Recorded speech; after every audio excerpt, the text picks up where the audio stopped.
રવિન્દ્રનાથ ટાગોરે જેને લખ્યું અને ઝવેરચંદ મેઘાણીએ જેનો અનુવાદ કર્યો એ ગીતની પંક્તિ સતત મનમાં અથડાઈ રહી છે, જેમાં કહેવાયું કે તારી હાક સુણી જો કોઈ ન આવે તો તું એકલો જાને રે, તું એકલો જાને એકલો જાને એકલો જાને રે. પણ પ્રશ્ન એ થયો કે પત્રકારો તો ખાલી બોલી શકે છે, એવું કહી શકે છે કે તું એકલો જાને રે, એ લોકો એકલા નીકળી નથી શકતા રસ્તા પર, કમનસીબે.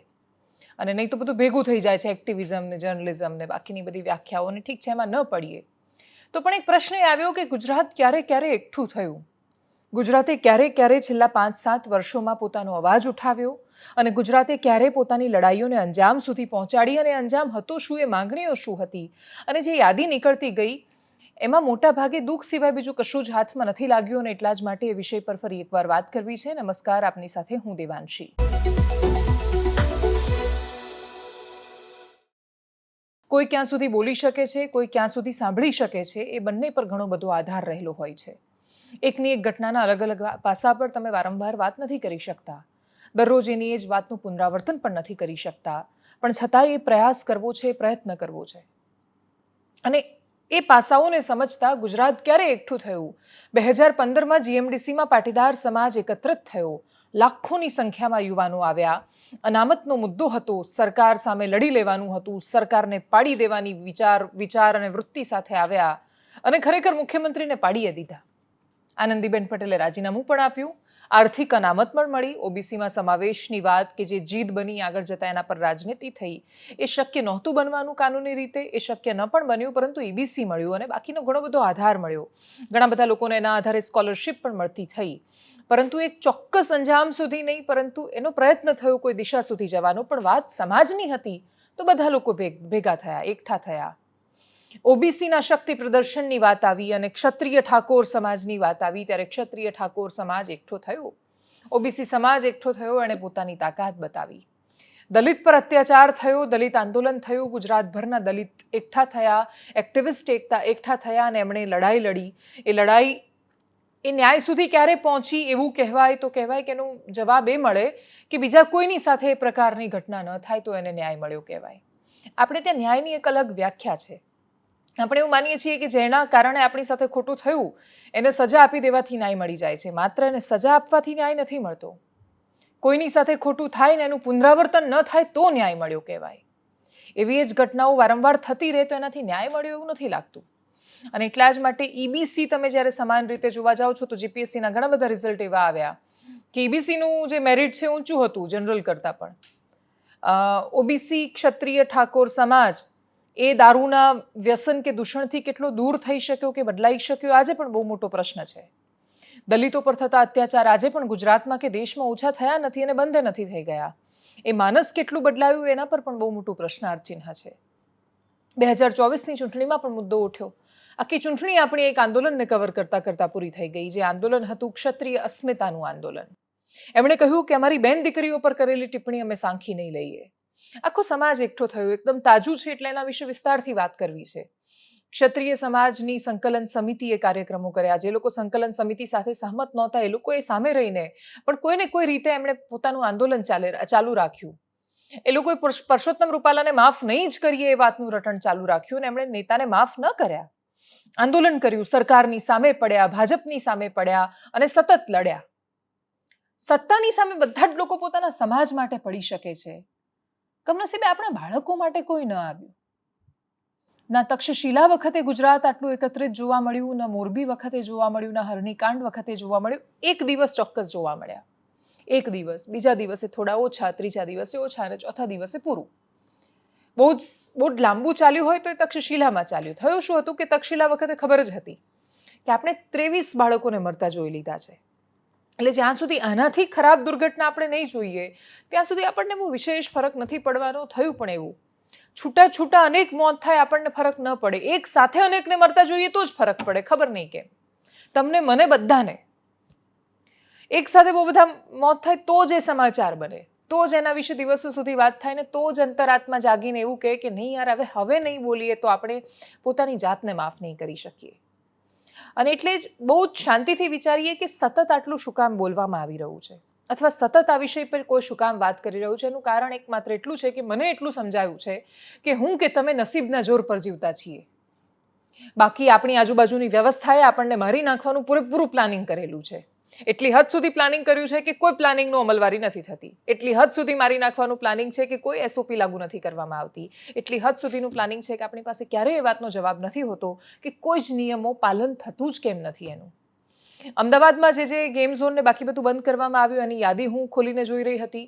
તો અમદાવાદના પેલેડિયમ મોલમાં કે અમદાવાદ નેક્સસ મોલમાં કે પછી અમદાવાદના SG હાઈવે પર ચાલતા જેટલા પ્લે ઝોન છે, હું વિચારું શાંતિથી તો મને એવું લાગે કે હું એટલીસ્ટ એક વાર મારા બાળક સાથે એ જગ્યાએ તો ગયેલી હોઈશ. અને એમાંથી કોઈની પાસે ફાયર NOC નહોતી. મેં પણ તો નહોતું પૂછ્યું. મેં તો જઈને નહોતું પૂછ્યું કે અહીંયા ફાયર આજે બધા બાટલા લટકાવેલા છે એમાંથી કેટલા એક્સપાયર થયેલા છે, કેટલાની પાસે NOC છે, કશું થશે તો શું. એક્સ્ટ્રીમ વિચારવાની આપણને ટેવ જ નથી. કંઈ થઈ જાય તો શું, આપણે એવું જ માની બેસીએ કે આપણી સાથે તો ક્યારેય ન થાય, આપણે તો સીધી લીટીના વારસદાર છીએ ભગવાનના, આપણને તો ક્યારેય કંઈ થાય જ નહીં એવું આપણે માની લઈએ છીએ. અને એટલા માટે ફરક માત્ર એટલો છે કે હું નસીબની થોડી ચડિયાતી નીકળી એ લોકો કરતાં. બાકી મારાથી પણ મૃત્યુ એટલું જ નજીક હતું જેટલું એમનાથી નજીક છે, અને એટલું જ પીડાદાયક હતું, કેમ કે એ જ ગેમ ઝોનમાં મોટા ભાગે બાળકો સાથે મા બાપ જતા હોય છે. બાકી 30-35 વર્ષ પછી તો કોઈ જતું જ નથી એ પ્રકારના ગેમ ઝોનમાં. મોટા ભાગે અપવાદો હંમેશા રહેતા હોય છે. એટલે ટીનેજ સૌથી વધારે જતા હોય છે. 15-18 વર્ષના, 20-25 વર્ષના લોકો સૌથી વધારે જતા હોય છે આ પ્રકારે ગેમ ઝોનમાં જવા માટે. પછી માણસ પર બાકીના બહુ બધા એટલા બધા દબાણ આવી જાય કે ત્યાં એ સુરક્ષિત નથી. આપણને એવું લાગે ગેમ ઝોનમાં નથી જતા એ સુરક્ષિત છે, એવું તો બિલકુલ નથી. શાળામાં જતા, કોલેજમાં જતા, વર્કપ્લેસ પર જતા, ગાંધીનગરની કલેક્ટર કચેરીમાં કામ કરતા લોકો એ સુરક્ષિત નથી, જ્યાંથી એ આખા ગામને આદેશના ફરફરિયા આપે છે. આખા ગામને જે તમે આદેશના ફરફરિયા નાખો છો એ જ ગાંધીનગરની કલેક્ટર કચેરીમાં ફાયર NOC નથી, એક્સપાયર થઈ ગયું છે બધું. ત્યાં બધા ડબલા લટકાવેલા છે પણ કોઈ કામ લાગે એવા નથી. અને આવું જ્યારે થાય ત્યારે એમની પાસે જવાબ નથી હોતો કે અહીંયા કોને સજા કરશો તમે, અહીંયા કોને પકડશો? કલેક્ટરને પકડશો, મ્યુનિસિપલ કમિશનરને પકડશો? સરકારી ઇમારતો છે એટલે નિયમોની ધજિયા ઉડાવવાનો પરવાનો થોડો મળ્યો છે. તમે સરકારમાં હોવ ને સરકારનો પટ્ટો પહેરી રાખ્યો હોય નોકરીનો, એનો મતલબ એ થોડો છે કે આ બાપનું રાજ આવી ગયું છે. પણ કમનસીબે સરકારી નોકરી એટલે કંઈ પણ કરવાનો પરવાનો. પાર્ટીના નેતા હોવાનો મતલબ કંઈ પણ કરવાનો પરવાનો. તમે જ્યારે સત્તામાં છો અને કાં તો તમે શાસનમાં છો, બંનેમાંથી ગમે તેમાં છો, એટલે મતલબ તમે પગ નીચે કચડીને ચાલી શકો છો. સામાન્ય માણસો કીડા મકોડા છે, કોઈ કિંમત નથી. અને એ વખતે આપણે વિચારતા નથી કે આપણે જેને કીડા મકોડા ગણીએ છીએ, આપણે કોઈકના માટે તો કીડા મકોડા જ છીએ. અને છેલ્લે બધું ત્યાંનું ત્યાં આવીને ઊભું રહી જાય છે. જે વ્યક્તિનો ગેમ ઝોન હતો રાજકોટમાં, એ પોતે મૃત્યુ પામ્યો છે. તમે કલ્પના કરી શકો એ વ્યક્તિ જ્યારે બચાવવા ગયો એને પોતાને યાદ નહીં હોય કે ત્યાં મેં જ પેટ્રોલ ને ડીઝલ ભરી રાખ્યા છે. એ વખતે એટલો ગભરાયેલો હશે માણસ કે એના ગેમ ઝોનમાં આગ લાગી, ફટાફટ બચાવી લે. જો એને પણ બધાને ખબર છે કે ખોટું થઈ શકે છે, પણ ગંભીરતા નથી આપણે ત્યાં. આપણે ત્યાં કોઈ જાણી જોઈને નથી મારતું. આ કોઈ જ ગુનાહિત માનસ એમની અંદર ભરાઈ ગયું છે ને બસ બધાને મારી જ નાખવા છે ગેમ ઝોનમાં લાવીને. આ પ્રી પ્લાનિંગ સાથે આ નથી કરતા. પણ આ એટલી મોટી ગુનાહિત બેદરકારી છે કેમ કે એની સમજણનો અભાવ છે. અને એ સમજણનો અભાવ માટે તમે જ્યારે શાંતિથી શોધવા નીકળો, તમે એકદમ પ્રામાણિકતાથી, જયસુખ પટેલની બિલકુલ ફેવર નથી કરવાની, એમને જે સજા મળીને બધી મળવી જ જોઈએ. પણ જયસુખ પટેલે જ્યારે કરોડો રૂપિયા ખર્ચ્યા મોરબીનો પુલ બનાવવા માટે, ત્યારે એમણે મોરબીવાળાને મારી નાખવા માટે તો એ પૈસા નહીં ખર્ચ્યા હોય. એમણે તો કંપનીમાંથી રૂપિયા આપ્યા, પેલો મેનેજર રૂપિયા ખાઈ પણ ગયો, રિપેરિંગે ન થયું, અને ઉપરથી જેલ ને બદનામી નાખી જિંદગીનું બધું કરેલું ધોઈ નાખ્યું. આ બધું જ શું કામ થયું? તમને દાન કરવાની કે મોટા દેખાવાની કે મહાન બનવાની મહત્વાકાંક્ષા હોય એ ઘણીવાર નડતી હોય છે. અને એની અંદર એવું કહેવાયું કે ભાઈ દિલ્હીથી ફોન આવે તો કે બધું કરવા દેજો. જ્યારે મોટા નેતાઓ તમારા માટે ભલામણ કરે ત્યારે પેલો મોરબીનો કયો અધિકારી છે કે જે તમને રોકશે? અને સરકાર જો અધિકારીને રોકે છે તો અધિકારી તો કહેશે કે મને ફોન આવ્યો હતો. અને ખુલ્લું કોણ પડવાનું છે? એ નેતાગીરી જે પોતાને મત મળે એના માટે ગમે તે કરાવી શકે છે. એ ઉદ્યોગપતિઓ કે જે નેતાઓની ચાપલુસીમાંથી ઊંચા નથી આવતા અને જે જ્યારે ખરેખર સામાન્ય માણસના હક માટે બોલવાનું હોય ત્યારે ચૂપ રહી જાય છે. એ અધિકારીઓ કે જેમની પાસે કરોડરજ્જુ જ નથી, એ અધિકારીઓ કે જ્યાં સુધી UPSC પાસ ન થાય કે GPSC પાસ ન થાય ત્યાં સુધી સંઘર્ષની, પ્રામાણિકતાની, સત્યની, નિષ્પક્ષતાની મોટી મોટી કહાનીઓ કહે છે. સિસ્ટમમાં આવ્યા પછી ખબર નહીં શું થઈ જાય છે એમને, વિચિત્ર બની જાય છે. સામાન્ય માણસ તો ગમતોય નથી, ગરીબનું મોઢું જોઈને એમને ચીડ થાય છે. ચપ્પલ ઘસાઈ જાય માણસના સચિવાલય આગળ અને તોય એને સાંભળે નહીં. આટલી હદ સુધી નિર્લજ્જતા એમની અંદર આવી જાય છે. અને કોઈ એમને નિર્લજ કહે કે અરીસો બતાવે તો એ અંદર ધુઆપુઆ થઈ જાય છે, કાચ તોડી નાખે છે, પણ મોઢું નથી બદલતા. આટલી હદ સુધી સિસ્ટમમાં દૂષણ વ્યાપ્યું, પરંતુ છતાંય આ બધું સતત શું કામ ચાલ્યું? કેમ કે આપણે પાટીદાર બન્યા, આપણે ઠાકોર બન્યા, આપણે બ્રાહ્મણ બન્યા, આપણે દલિત બન્યા, આપણે ક્ષત્રિય બન્યા, પણ આપણે માણસ ન બન્યા, આપણે આ દેશના નાગરિક ન બન્યા. આપણે ક્યારેય આ દેશના નાગરિકત્વ માટે તો પૂછ્યું જ નહીં. છૂટા છૂટા થતા અકસ્માતો, છૂટી છૂટી થતી ઘટનાઓમાં ક્યારેય આપણે બોલ્યા જ નથી કોઈના માટે. કન્સ્ટ્રક્શન સાઇટ પર પડતા મજૂર માટે નથી બોલ્યા, ગટરમાં મરીને જતા માણસ માટે નથી બોલ્યા, ઇન્ડસ્ટ્રીમાં દર થોડા દિવસે આગ લાગે ને માણસો મરે ત્યાં એના માટે નથી બોલ્યા, કેમ કે એમને તો માણસ જ નથી માન્યા. પણ જેમને માણસ માન્યા એ મર્યા તોય ન બોલ્યા. આ એ અમદાવાદ ક્યાં ગયું કે જે દીપેશ અભિષેક વખતે એકદમ સન્નાટો થઈ ગયું હતું, ને એ આસારામ કે જે એ વખતે સર્વશક્તિમાન મનાતો, એવું કહેવાતું કે એનો વાળ કોઈ વાંકો ન કરી શકે, કેમ કે અત્યારના પ્રધાનમંત્રી અને તત્કાલના મુખ્યમંત્રી એમની સાથે મન શેર કરતા. એવું કહેવાતું કે એમને સ્પર્શ કરવાની કોઈને તાકાત નથી, એમને અડીએ ન શકે કોઈ, એટલું પાવરફુલ મનાતું. એ આસારામને જેલ ભેગું કરનાર અમદાવાદીઓ અને સુરતવાળાનો જુસ્સો ક્યાં જતો રહ્યો? એ રાજકોટના લોકો જેના માટે કહેવાય કે મનમાં આવે એ કરી શકે, એ ભલભલી સરકારને પોતાની નજરથી નીચે ઝુકાવી શકે, એ લોકોનું એ જનૂન ક્યાં ગયું કે જે પોતાના બાળકો માટે જ નથી જાગતું? બધા સાથે, અનેક લોકો સાથે વાત કરતા સંભળાય, બધાના આક્રોશ છે, તો એ આક્રોશ દેખાતો કેમ નથી? એક અડધા દિવસના અમુક સંગઠનોએ પાળેલા બંધ સિવાય કોઈનું રોજિંદુ કામ કોઈએ અટકાવ્યું નથી, એક દિવસ માટે પણ નહીં. કોઈએ સરકારને સંદેશ જ નથી આપ્યો કે અમે ગમે તે થાય લડી છૂટવા માટે તૈયાર છીએ, પણ અમારા સંતાનોનો ભોગ અમે નહીં લેવા દઈએ. અને તોય કાર્યવાહી તો થઈ રહી છે, કોઈ સીધો સંદેશ નથી, માત્ર મીડિયા બોલી રહ્યું છે સતત આટલા દિવસથી, અને તોય સરકાર કામ તો કરી રહી છે. કેટલી શરૂઆતો તો દરેક વખતે સરકાર કામ કરવાની કરે છે. મીડિયા જેમ આગળના સમાચાર પર વધી જાય એમ સરકાર આગળના કામ પર આગળ વધી જાય છે, બીજા કામ પર.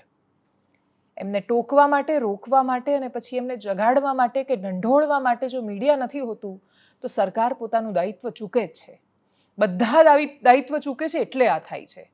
બાકી જે લોકો કહે છે કે મોટા માથા કે મોટી માછલી નથી પકડાતી, ભયાનક પોલિટિકલ પ્રેશર હતું, જબરદસ્ત રાજકીય દબાણ હતા. જે તે સમયના મંત્રીઓ જયસુખ પટેલને બચાવવા માટે રીતસરથી મેદાને હતા, અને તોય જયસુખ પટેલને તો પકડ્યા જ હતા.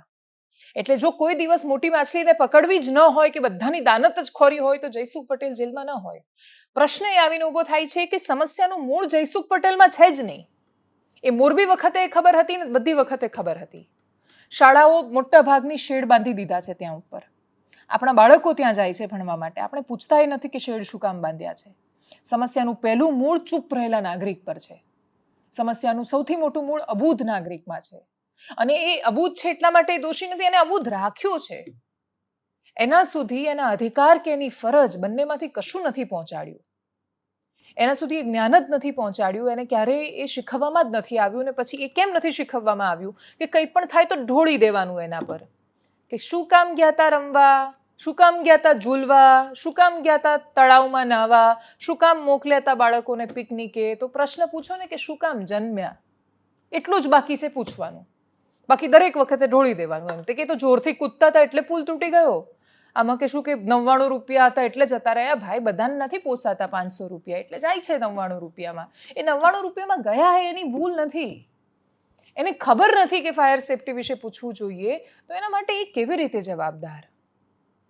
તમે જેને પીવડાવ્યું ઝેર હોય એ ઓકે ઝેર નહીં તો બીજું શું? તમે જેવું બનાવો એવો નાગરિક બને. નાગરિકના ઘડતરનું કામ નાગરિક પોતે કેવી રીતે કરી શકવાનો છે એ તો સમાજના અગ્રણીઓ કરવાના હતા, સંસ્થાના અગ્રણીઓ કરવાના હતા.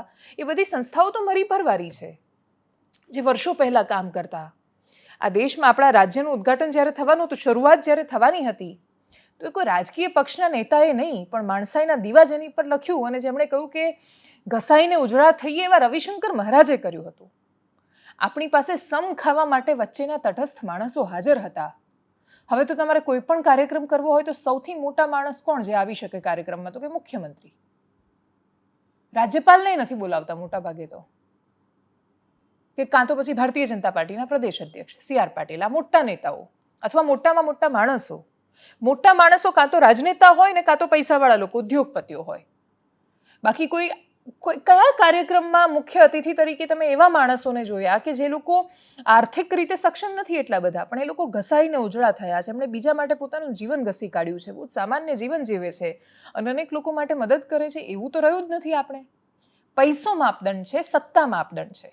અને એટલા માટે આ સમાજમાં આવેલા આમૂલ પરિવર્તનમાં મને એવું લાગે છે કે પ્રશ્નો એ બધા જ લોકોને પૂછવા જોઈએ, જે લોકોએ ક્યારેક ને ક્યારેક આંદોલન કર્યા છે અથવા જે તે સંસ્થાઓના અગ્રણી અને વડા છે. અને એટલા માટે અમે પૂછવાની શરૂઆત કરી છે. અમે ફોન કરીને અનેક સામાજિક સંસ્થાના જેટલા પણ વડા છે, જે કોઈ પણ સામાજિક સંસ્થાઓ સાથે જોડાયેલા છે, એમને પૂછી રહ્યા છીએ કે તમે તમારા સમાજના નેતા છો, તમે જાતિના નેતા છો, તમે કોઈ સંસ્થા ચલાવો છો, તો તમે આવીને એકવાર બોલો તો ખરા. કોણ કહે છે કે સરકાર સામે બોલો? ચૂંટણી પૂરી થઈ ગઈ છે. કોણ તમને કહે છે કે તમારે સરકારને પાડી નાખવા બોલવાનું છે? કોઈને પાડી દેવા નથી બોલવાનું, ના કોઈ સરકારને શરમમાં મૂકવા બોલવાનું છે. આપણે શરમમાં દરેક વખતે ન મુકાવવું પડે, સરકારે ન મુકાવવું પડે એટલા માટે બોલવાનું છે. આ બધા જે લખાય છે તો કાર્યકાળોમાં ટીલી લખાય છે.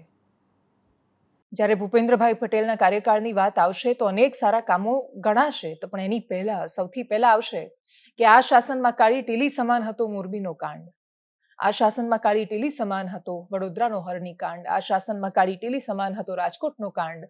અને સતત આવા કાંડ સામે આવશે ત્યારે પ્રશ્ન પૂછાશે કે ત્યારે મૃદુ મુખ્યમંત્રીની મક્કમતા ક્યાં હતી? અને ગેરંટી આપું છું, મુખ્યમંત્રી પાસે પણ એનો જવાબ નહીં હોય. અને આપણે જો આપણા મુખ્યમંત્રીને શરમમાં નથી મૂકવા, એમના કાર્યકાળને ખરાબ નથી બતાવવો, આપણી સરકારને ખોટી નથી બતાવવી, આપણા રાજ્યનું ખોટું ચિત્ર નથી ઉપસાવવું, આપણા બાળકોને સુરક્ષિત રાખવા છે, પોતાની જાતને શરમમાં નથી મૂકવી, એટલે બોલવાનું છે. આ કોઈ રાજનીતિની ચડસાચડસી નથી ચાલી રહી. ચૂંટણી પૂરી થઈ ગઈ છે. હવે કોઈ રિસન્ટલી એટલી બધી નજીકમાં ચૂંટણીઓ પણ નથી આવી રહી. વિધાનસભાની ચૂંટણી 27માં આવવાની છે. સમય ખાસ્સો છે. 27માં ચૂંટણી આવે ત્યારે ફરી એકવાર એવા માહોલની વચ્ચે ચૂંટણી ન લડીએ, એની ગેરંટી મળે એટલા માટે લડવાનું છે અને બોલવાનું છે. અને જેને કશું જ નથી કરવાનું, એને માત્ર બોલવાનું છે, સાંભળવાનું છે, પૂછવાનું છે.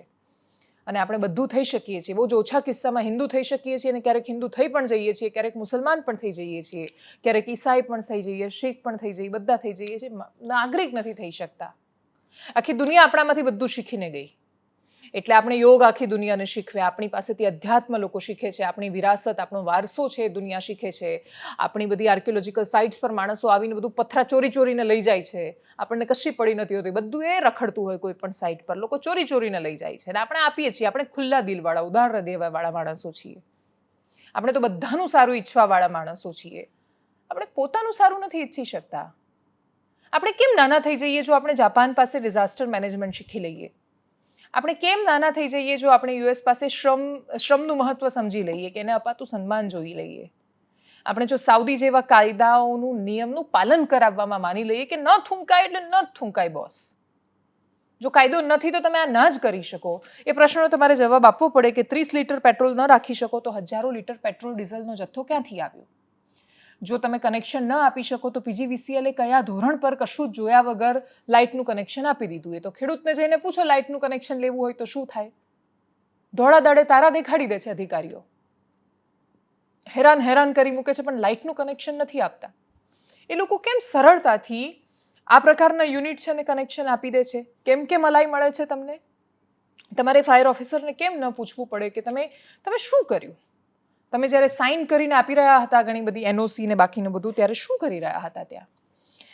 આજે ગૃહ રાજ્યમંત્રીએ મિટિંગ કરી હતી. IPS Raju Bhargav, municipal commissioner Anand Patel, ACP Vidhi Chaudhary, DCP Sudhir Desai, કે જેમને ટ્રાન્સફર કરવામાં આવ્યા છે, એ લોકોની પણ પૂછપરછ થવાની છે. આજે પણ જ્યારે આ બધું થઈ રહ્યું હતું, આ લોકોની પૂછપરછ, એમની સાથે વાતચીત ડીજીપી વિકાસ સહાય કરવાના છે. અને એ સિવાય આજે જ્યારે મિટિંગ થઈ ત્યારે એમાંથી બહાર આવ્યા પછી જે સુભાષ ત્રિવેદી છે, જેમના અધ્યક્ષપણે એસઆઈટી નીમવામાં આવી છે, એમણે પણ કહ્યું છે કે આ બધી બાબતો એવી છે જેના પર વિચાર ચાલુ છે. સૌથી મોટી અને મહત્વની વાત એ છે કે જેણે પહેલી પરવાનગી આપી, આ તો બધા લોકો છે જેમને ટ્રાન્સફર કરવામાં આવ્યા, પણ જે લોકો હતા ને આ ગેમ ઝોન શરૂ થયો, એ લોકોની પૂછપરછ ક્યારે કરવામાં આવશે? જ્યારે સત્તામાં બેઠેલા સૌથી મહત્વના જવાબદારો બેજવાબદાર બને છે ત્યારે આવી દુર્ઘટનાઓ થતી હોય છે. ભારતીય જનતા પાર્ટીએ જ્યારે પત્રકાર પરિષદનું આયોજન કર્યું તો બહુ સ્વાભાવિક હતું કે રાજકોટમાં એમના પર પ્રશ્નનો મારો થવાનો છે. પત્રકાર પરિષદ વચ્ચેથી છોડી દેવામાં આવી. એ કન્સ્ટ્રક્ટિવ સવાલો અને એના ચોક્કસ જવાબો આપણને મળવાના નથી. નેતાઓ તો મોટાભાગના ગાયબ છે. ઘણી બધી જગ્યાએ રિપોર્ટિંગ જોયું, એ પ્રશ્નો સાચા પણ હતા. રાજકોટની આજુબાજુમાં મંત્રી કોણ? આખી દુનિયા પૂછે પરસોત્તમ રૂપાલા કોણ? એ તો પૂછો કે ભાનુબેન બાબરિયા ક્યાં છે? રૂપાલા તો હજી ચૂંટાઈને નથી આવ્યા, એમને થવા જ જોઈએ પ્રશ્નો. પણ ભાનુબેન બાબરિયા તો મંત્રી છે રાજ્ય સરકારમાં, ને એ મહિલા અને બાળ વિકાસ વિભાગના મંત્રી છે. બાળકો બેન સળગીને ભૂંજાયા, જીવતા મર્યા, ભયાનક પરિસ્થિતિ થઈ. સૌથી સંવેદનશીલ અને સૌથી શાણપણ ને સારામાં સારી રીતે જો કોઈ વાત કરતું હોય તો એ ભાનુબેન બાબરિયા. એ રીતે છવી હતી માનસમાં. એ બધી છવીઓ બાજુ પર બોલાઈ જ્યારે બેને તસ્દીએ ન લીધી સામે આવીને એવું કહેવાની કે આપણા બાળકો મર્યા છે ને અમારી સંવેદનાઓ સાથે છે. ખાક તમારી સંવેદનાઓ પર, ધૂળ તમારી વાતો પર. એક માની સ્ટોરી સાંભળી હતી મેં ભાનુબેન બાબરિયાની સ્પીચમાંથી, અને ત્યારે લાગ્યું હતું કે નહીં, મંત્રીમાં દમ છે, બેનની અંદર સંવેદના છે. બેન જે માની લાગણી સમજી શકે, બધું સમજી શકે. તમે તો વાર્તાઓ કરી શકો છો, એ ખબર પડી કે તમે ખાલી વાર્તા કરતા હતા. કોઈ બહુ જ સરસ તમારી પાસે સ્પીચ લખી આપવા વાળું માણસ છે, અથવા કોઈ માણસોની ટીમ એવી છે જે તમારી સારું સોશિયલ મીડિયા સંભાળે છે. તમારી અંદર લાગણીનો છાંટો એ નથી. બાકી સ્ત્રી છો, એક માત્ર સ્ત્રી મંત્રી છે કેબિનેટમાં, આખી મિનિસ્ટ્રીમાં, અને એ ચૂપ છે. તમારું મૌન અમને કઠે છે. તમારું મૌન છે જે અમને પીડા આપે છે. અમને એવું થાય છે કે અમે આ લોકો પર ભરોસો કરીએ છીએ અને આ લોકોના હવાલે આપણું રાજ્ય છે કે જે લોકો માત્ર પોતાની સોશિયલ મીડિયાની ટીમ સારી રાખવામાં માને છે, પણ જઈને બોલવામાં નથી માનતા. શું જવાબદારી નહોતી બનતી સામે આવીને બેન કે નહીં? કર્તવ્ય બને છે એમનું ત્યાં પહોંચવાનું. તમે કર્તવ્ય ચૂક્યા છો, અને કર્તવ્ય જ્યારે કોઈ પણ વ્યક્તિ ચૂકે છે ત્યારે એને આજે નહીં તો કાલે જવાબ મળતો હોય છે. જે લોકો કર્તવ્ય ચૂક્યા છે બધા યાદ રાખજો, સમયની થપાટ જ્યારે પડશે ત્યારે રડતાય નહીં આવડે. અને થપાટ એવી હશે ત્યારે જ્યારે તમને કદાચ યાદ પણ નહીં આવે કે તમે કઈ દુર્ઘટનામાં ચૂપ રહ્યા હતા, કેમ કે ચૂપ રહેવાની ટેવ પડી ગઈ છે. ક્યારે બોલ્યા હતા એ કદાચ યાદ આવી જશે, પણ ક્યારે ચૂપ રહ્યા હતા એ યાદ નહીં આવે. યાદી બહુ લાંબી છે. પત્રકાર પરિષદ અને બાકીની બધી ઘટનાઓમાંથી શું પ્રતિક્રિયા સામે આવી છે જોઈએ. કે જે કંઈ ઘટના બની છે એ અતિ દુઃખદ ઘટના બની છે. આપણને બધાને ખ્યાલ છે કે 18મી લોકસભાની ચૂંટણી સમગ્ર દેશમાં ચાલી રહી છે, જેનો 7મો તબક્કો પણ 1લી તારીખે પૂર્ણ થવાનો છે, અને 4થી તારીખે એનું પરિણામ પણ આવવાનું છે. ત્યારે રાજકોટ ભારતીય જનતા પાર્ટીએ આ પરિણામ આવ્યા પછી કોઈ પણ પ્રકારની ઉજવણી ન કરવી એ પ્રકારનો નિર્ણય કર્યો છે. કારણ કે આ આપણા સ્વજનો છે, અને આ સ્વજનોના દુઃખમાં ભાગ લેવા માટે સમગ્ર ભારતીય જનતા પાર્ટીના કાર્યકર્તાઓ એમની સાથે હોય એ સ્વાભાવિક છે. ત્યારે કોઈ પણ પ્રકારની ઉજવણી ન કરવી એ પ્રકારનો ભારતીય જનતા પાર્ટી શહેર એકમે નિર્ણય લીધો છે. જે કાર્યકર્તાઓને મતદાન ગણતરીના સ્થળ ઉપર જે જવાબદારી સોંપવામાં આવી છે એ જ કાર્યકર્તાઓ ત્યાં હાજર રહેવાના છે. એ જ કાર્યકર્તાઓ સિવાયના કોઈ પણ કાર્યકર્તાઓ હાજર ન રહે એવી આપના માધ્યમથી અપીલ. લોકોના મૃત્યુ થયા છે એ બધા જ લોકોની અગ્નિદાહ દેવાઈ જાય પછી આપણા હિન્દુ સમાજમાં રીત રિવાજ મુજબ એને શ્રદ્ધાંજલિનો કાર્યક્રમ થવાના છે. 26 ડેડ બોડી સોંપાઈ ગયા છે. એક ડેડ બોડી છે એ આવી ગયું છે, પણ એના સગાવાલા સવારે લેવાના છે. કાલે સવારે લેવાઈ જાય, અગ્નિદાહ થઈ જાય પછી સમગ્ર ભારતીય જનતા પાર્ટી રાજકોટ એકમ અને અન્ય સામાજિક સંસ્થા એ દિવંગત આત્માના કલ્યાણ અર્થે એક શ્રદ્ધાંજલિ સભા રાખશે. રામભાઈ, અધિકારીઓનો વારો આવી ગયો છે. પદાધિકારીઓનો વારો ક્યારે? રામભાઈ, આટલા બધા સાહેબ તો પોતાની ભૂલ કબૂલી લે. આટલા બધા ડિપાર્ટમેન્ટ જવાબદાર થયા છે. સરકારે આદેશ આપ્યો છે, રાજ્ય સરકારે આદેશ આપ્યો છે રૂપાલા સાહેબ કે તટસ્થ કાર્યવાહી થશે. લોકો પણ મહિલા છે એમાં. તો માત્ર રાજકોટ લોકસભામાં જ ઉજવણી બંધ હોવી જોઈએ, આજુબાજુમાં પણ હોવી જોઈએ. ધ્રોળના માણસો પણ મહિલા છે, ગીર સોમનાથની લોકો મહિલા છે. બીજે ઉજવણી અમે એ જ કહી છીએ, તો તમે ડાયરેક્ટ બીજી વાત કરો. પદાધિકારીઓ વાળો જવાબ આપો તમે.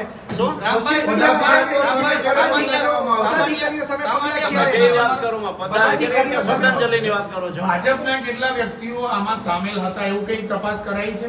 કારણ કે અધિકારીઓ પર પ્રેશર પોલિટિકલ પણ હતું એવું સૂત્રો કહી ગયા છે. આ બાબતે તમારું શું માનવું? મારું કઈ કહેવાનું નથી. રાજકોટ મહાનગરપાલિકા અંતર્ગત આ જે વિસ્તાર છે તે આવતો હતો. મેયર મેડમને આટલા મીડિયા કર્મીઓ છે પ્રથમ વખત જોઈ રહ્યા છે. આ ગંભીર બાબત નથી? છાપામાં પદાધિકારીઓ અચ્છા. સ્ટેટમેન્ટ આપે છે, અધિકારીઓનો વાંક આટલા બધા નથી. તમે ડિપાર્ટમેન્ટ બચાવતા નથી તો તમે શું કરો છો? આટલા બધા ડિપાર્ટમેન્ટ જવાબદાર થઈ રહ્યા છે. ફાયર વિભાગ, ટીપી વિભાગ, જ્યારે સરકારે અમને કાર્યવાહી ખબર પડી ત્યારથી 7 વાગ્યાથી બધા કાર્યકર્તા આગેવાનો ત્યાં હાજર હતા. સવારે 5 વાગ્યા સુધી અમારા હોમ મિનિસ્ટર આવ્યા ત્યારે પણ અમે હાજર હતા. પછી એને સૂચના મળી કે 5 વાગે આપણે છૂટા પડીએ અને 6 વાગ્યાથી પાછા મળવાના છે. સતત સવારે 6 વાગે નાહી ધોઈ બધા તૈયાર થઈને આવી ગયા હતા અને એ જ્યાં સુધી રહ્યા ત્યાં સુધી અમે હાજર ભાઈ, રહ્યા. સડકથી લાશો પાસે તમે શું કરતા હતા એમાં જાણવામાં અમને જરાય રસ નથી. લાશો શું કામ સળગી એ જાણવામાં અમને રસ. અલગ અલગ પ્રશ્નો યાર પૂછો કે આમાં અચ્છા, નળ ગટર પત્રકાર સવાલ તો કરે જ ને, પાણીના શું કામ? કનેક્શન જે હોય, એ બાબતે તમે કહેશો. પદાધિકારીઓ સામે ભૂપેશભાઈ, તમે કાર્યવાહી છે કે નહીં? એ સરકાર નક્કી કરશે અને તપાસની કમિટી નક્કી કરશે. હું 12 સપ્ટેમ્બર 2023 થી મને પાર્ટીએ ચેરમેન બનાવ્યો છે. મને 7 મહિના પૂરા થયા, 8મો મહિનો ચાલે છે. આ ઘટના ભૂતકાળમાં બનેલી છે. તેમ છતાંય કહું છું કે ક્યાંય મારું નામ આવે તો મારી તૈયારી છે. હું ક્યાં ના પાડું છું? ઈનો હું ન દઈ શકું જવાબ. કેમ તમારા સમજાવું મને મારા પ્રશ્નો પૂછો. સ્વૈચ્છિક મારા રાજીનામું પ્રશ્નો તમે આપશો? તમે સ્વૈચ્છિક સ્વૈચ્છિક રાજીનામું આપશો? રાજીનામું એટલા માટે ન આપી શકાય RMC ના જ સવાલ કરે છે. સાંભળો, RMC જ્યારે કોઈ દોષી ઠરે, જ્યારે હું દોષી કરું ત્યારે મારી તૈયારી.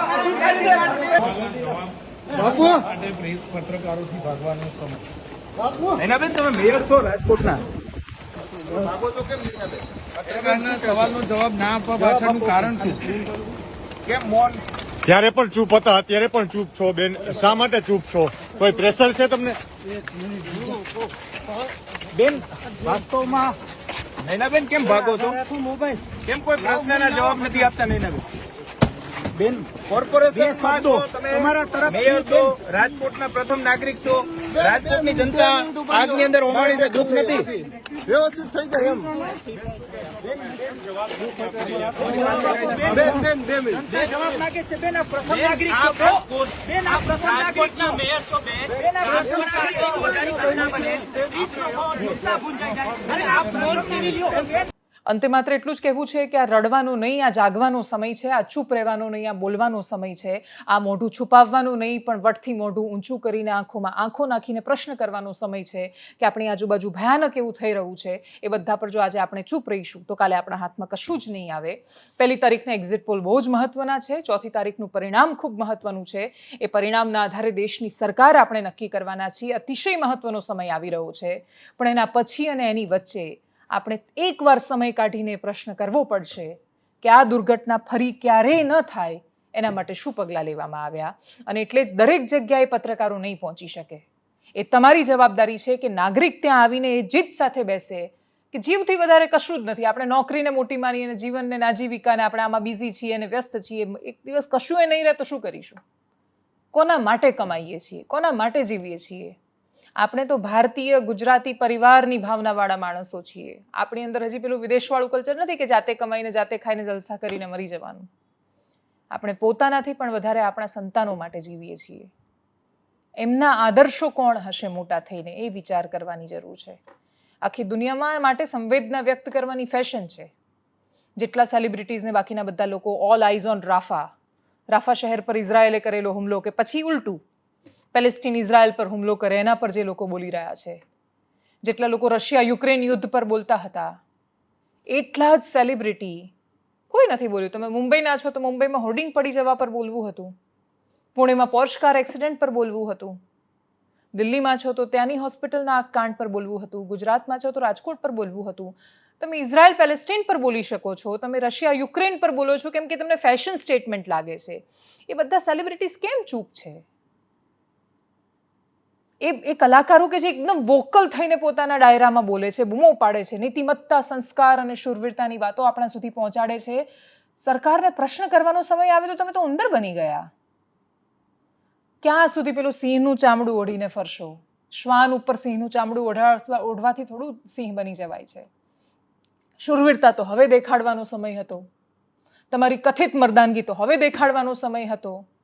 અત્યારે તો સમય છે બોલવાનો. કેમ નથી બોલતા? કોઈ મરદનું બચ્ચું એવું દેખાતું જ નથી. ના કોઈ એવી સંવેદનશીલ સ્ત્રી દેખાય છે કે જે સામે આવીને જે સેલિબ્રિટી છે, જે આજ દર્શકો આમાંથી કેટલા લોકો એમને જોવા, જે લોકો મૃતકો છે એમાંથી કેટલા લોકો એમની સરાહના કરતા હશે, એમના વિડીયોઝ જોતા હશે, એમની ફિલ્મો જોતા હશે, એમનો ડાયરો સાંભળતા હશે, એમને વાંચતા હશે. એમાંથી કોઈ નથી બોલતું. અને સમાજનો એ હિસ્સો જ્યારે સરકારની સામે અવાજ નથી ઉઠાવતો ત્યારે ઓટોમેટિક બાકીના બધા નાગરિકો મરી પરવારે છે. અને એટલા માટે અમે એ બધાને ફોન કરીને પૂછીશું કે તમે આ ઘટના પર કશુંક બોલો. અને જો તમે નથી બોલતા તો પછી શૂરવીરતાની મહેરબાની કરીને કોઈ ડાયરામાં વાતો નહીં કરતા. અમે કોઈ દિવસ કોઈ જાતિના ઝઘડા ઉપર કે આના પર બોલો કે આના પર બોલો એવી અપેક્ષા, તમારે શું બોલવું એ તમારે જ નક્કી કરવાનું છે. પણ બોલવું તો પડશે ને તમારે. જો તમે નહીં બોલો તો શૂરવીરતાની વાતો શું કામ કરશો? એ લોકો કે જેમના બહુ જ બધા ચાહકો છે એવા લેખકો ચૂપ છે. બહુ જ અપવાદોને બાદ કરીએ તો ના કોઈ કવિતા લખી શક્યું છે, ના કોઈ પ્રશ્ન કરી શક્યું છે. કશુંક તો કરો. જે કરો છો એ માધ્યમથી બોલો. પણ જો તમે આ નાગરિકને મારેલો કરી રહ્યા છો તો યાદ રાખજો કે જ્યારે તમારા પર આવશે ત્યારે કોઈ નહીં બોલે. અને એટલા માટે એટલા સ્વાર્થી બનો કે કમનસીબ આવી દુર્ઘટનાઓમાં તમે કે તમારો પરિવાર ભોગ બને ત્યારે કોઈ એક અવાજ ઉઠવો જોઈએ, અને એ પણ નિડરતાથી ઉઠવો જોઈએ. કોની સરકાર છે એ ચિંતા કર્યા વગર અવાજ ઉઠવો જોઈએ અને તમારા માટે બોલવો જોઈએ. જો તમે એ પ્રકારનો સમાજ પેદા નથી કરી શકતા તો પછી કોઈ મતલબ નથી. વાતો કર્યા કરજો, આ ઘટના ભૂલાઈ જશે. પછી આ જ લોકો તમારા કાર્યક્રમોમાં આવવાના છે, આ જ લોકો તમારા નાટકો જોવાના છે, આ જ લોકો તમારી ફિલ્મો જોવાના છે, આ જ લોકો તમારા લખાણો વાંચવાના છે, આ જ લોકો તમારો ડાયરો સાંભળવાના છે. અને તમે લોકો ઓલ આઈઝ ઓન રાફા, ઇઝરાયલ આ કરી રહ્યું છે, રશિયા યુક્રેનમાં તો આવું થવું જોઈતું હતું. એ બધા પર વાતો કર્યા કરજો. સ્ટાઇલિશ લાગશે થોડી. જાતિઓ ઝઘડે ત્યારે બોલજો, જાતિઓને પાનું ચડાવવા માટે બોલજો. વાહ સરકારે આ કરી દીધું એના પર વખાણ કર્યા કરજો. અને પછી પોતાની જાતને શૂરવીર એમ કહીને જાતે જ આમ શાબાશી આપ્યા કરજો. રાત પડે ત્યારે ઊંઘ આવે છે કે નહીં એ વાતનો પોતાને જવાબ આપજો. નમસ્કાર.